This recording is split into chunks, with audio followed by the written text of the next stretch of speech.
ശബരിമലയിൽ തീർത്ഥാടകർക്ക് കൗതുകമുണർത്തിയ അയ്യപ്പന്റെ കഥ പറയുന്ന കഥകളി. കൊല്ലം മണ്ണൂർക്കാവ് കഥകളി കേന്ദ്രത്തിലെ കലാകാരന്മാരാണ് സന്നിധാനത്ത് കഥകളി അവതരിപ്പിച്ചത്. നടപ്പന്തലിനോരത്തെ തിണ്ണയിലിരുന്ന് ചായം തേച്ചു തുടങ്ങി കഥകളി കലാകാരന്മാർ. ഒരുക്കും മിനുക്കും കാണാൻ അപ്പോഴേക്കും ആളുകൾ കൂടിത്തുടങ്ങി.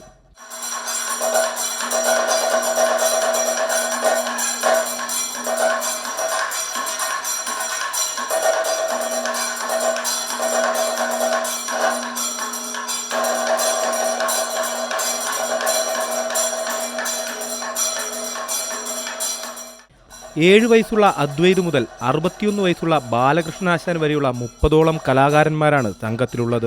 കഴിഞ്ഞ 3 വർഷങ്ങളായി സംഘം ശബരിമലയിലെത്തി കഥകളി അവതരിപ്പിക്കുന്നു. കഴിഞ്ഞ 2-3 വർഷങ്ങളായിട്ട് ഞങ്ങൾ ഇവിടെ ശബരിമലയിൽ എത്തി ഈ കഥകളി അവതരിപ്പിച്ചു വരികയാണ്. ഞങ്ങളുടെ ഒരു സമർപ്പണമായി ഈ കലാകാരന്മാരുടെയും ഈ മണ്ണൂർക്കാവ് കഥകളി കേന്ദ്രത്തിൻ്റെയും ഒരു സമർപ്പണമായിട്ടാണ് ഞങ്ങൾ എല്ലാ വർഷവും ഇവിടെ എത്തുന്നത്. ഈ ഒരു പ്രത്യേകതയുള്ള എല്ലാ വർഷവും നമ്മൾ അവതരിപ്പിക്കുന്നത് അയ്യപ്പൻ്റെ തന്നെ കഥകൾ തന്നെയാണ് ഇതുവരെ എല്ലാം അവതരിപ്പിച്ചിട്ടുള്ളത്. അയ്യപ്പൻ്റെ വ്യത്യസ്തങ്ങളായ ആട്ടക്കഥകൾ നമ്മളിവിടെ അവതരിപ്പിച്ചു പോരുന്നു.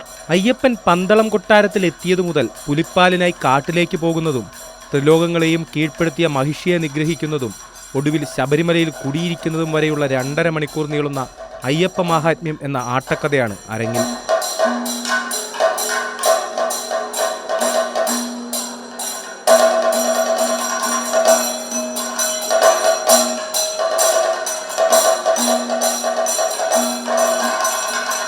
കേട്ടറിവ് മാത്രമുള്ള അയ്യപ്പ കഥ കഥകളി രൂപത്തിൽ അരങ്ങിലെത്തിയപ്പോൾ കണ്ടുനിന്ന തീർത്ഥാടകർക്കും അത് കൗതുകമായി. കൈരളി ന്യൂസ്, സന്നിധാനം.